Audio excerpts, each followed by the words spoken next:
কথা, তৃণমূলে ভোট দিতে হবে।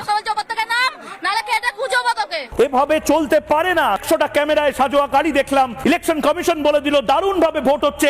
হিন্দুদের ভোটটা কেন হলো না, এটার জবাব কে দেবে? সেই শোকজটা কাকে করা হবে?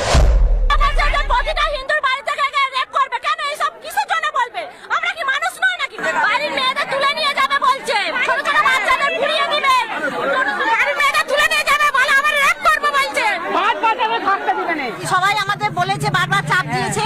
তারপর আমাদের দলের মেয়েদেরও প্রত্যেক সপ্তাহে ডাকবে মিটিংয়ে ডেকে একটাই কথা, ওইটা ভোট দিতে হবে, তৃণমূলে ভোট দিতে হবে। সবাই এসেছিল, নিজে এসে বলছে 10 মিনিটের মধ্যে বাড়ি থেকে বেরোবি, নাহলে বাড়িতে এক্ষুনি জাল পুড়িয়ে দেবো। আমাকে বলছে ওপর থেকে নাম, নাহলে কেটে খুঁজবো তোকে। এটা শোনার পরেও আমি জানি না নির্বাচন কমিশন কেন